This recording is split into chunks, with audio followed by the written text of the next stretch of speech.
Hi everybody, my name is Timothytrespas, and I am a targeted individual. I'd like to speak a little bit today about, well, let's just get into it. I was speaking to my cousin, who is a cousin by adoptive blood family, not by blood, by adoption.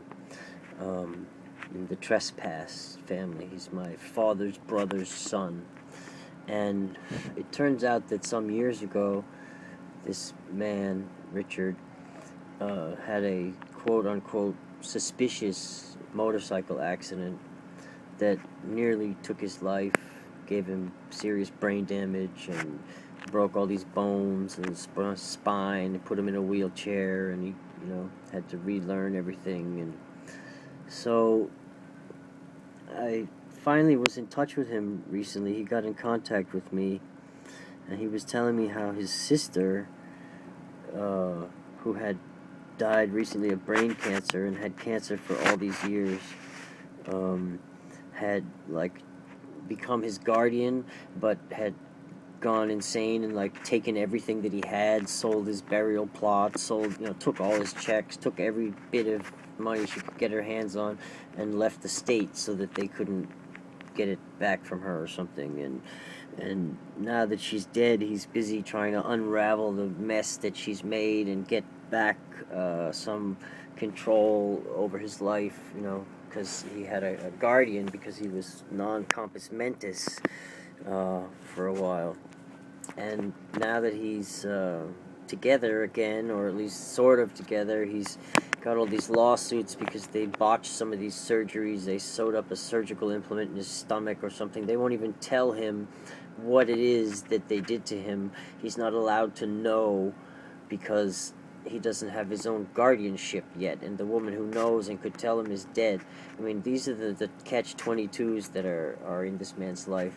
And he told me that the place where he stays, this fancy home that he's in, they stole all his personal possessions, his Matchbox cars that he saved from when he was a kid, and trying to make him disappear, like he doesn't exist, and wipe him away. And they come into his room at night and threaten to kill him and do all this terrifying stuff. And when he started telling me this story, it dawned on me, wait a minute, this is the same story that I hear all the time. This is the same story. This is the story of the targeted individual. The guy downstairs, the guy that ran the hotel, same thing happened to him. Suspicious motorcycle accident. Got very weak, and then they poisoned him, and his legs turned black, and he died. We just keep seeing this over and over again. And so the weird thing was, the minute I started speaking to him about the possibility that this was more than just a string of bad luck incidents, that possibly people were trying to kill him to get money from him or terrorize him or whatever, that he had to get off the phone. So, I know he's broken and damaged, and, I don't really know what the deal with his competency is, but when I spoke to him, he seemed fairly competent to me. So, I was speaking to my mother, not my birth mother, my adoptive mother, who, basically, her attitude, what she said was, yes, he's a very unfortunate person. He's become one of the very unfortunate people.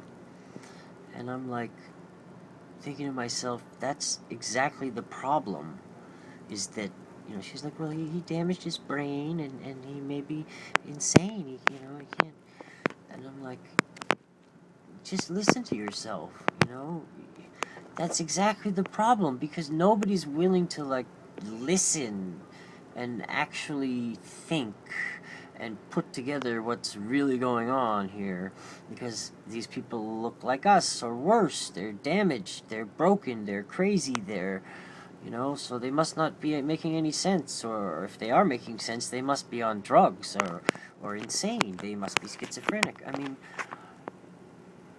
okay, that may be true, but we don't know. and to just simply assume that that's the case and brush it off as these unfortunate people, that's why we're never gonna help one another. It's because everybody's so afraid, and there's people outside banging and walking near our door, and I'm getting afraid because of what's gone on in the past. That we don't engage one another because they, bankers or whoever they are, have tightened the screws every which way, tightening the screws, making it harder and harder for the wage slaves to just subsist, let alone exist or even thrive and buy some consumer goods and go to movies and fast food and whatever.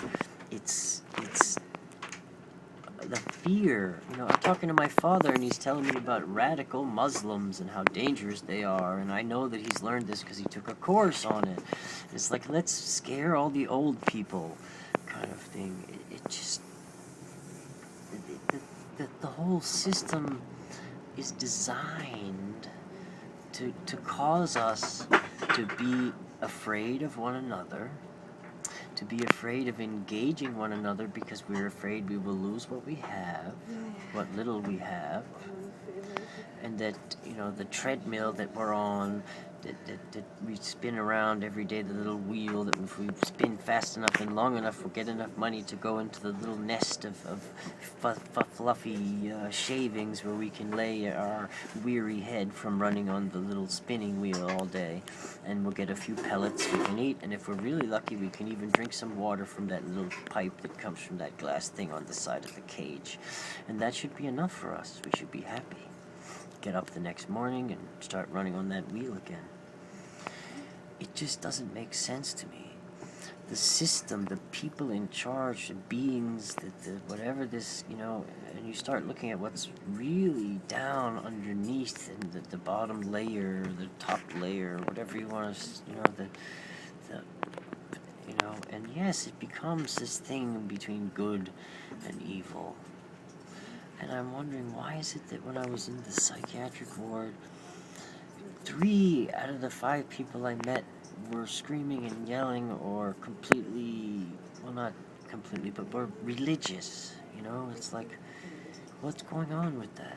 Why are religious people losing their minds? So, what I'm trying to say is that this attitude that my mother has, I actually have lived a life sheltered enough to not have a clue. Timothy. It's possible that she's lived a sheltered enough life that she has no idea what it's really like to... And she's so afraid to engage and speak about difficult things because, she'll blame it on you. You don't want to talk about things that are difficult. I can talk about things that are so difficult. I'll talk about whatever. I'm open. I'm trying to face it all, Some things that are not appropriate for a public forum. But this definitely is one of them. The fact that we have been socialized to such a degree that we, we'll engage one another if we want to get something out of it, maybe, or maybe to give somebody a quarter or a dollar or something, but what happened to humanity? What happened to the love of one another that we could have? It has been systematically murdered. Why?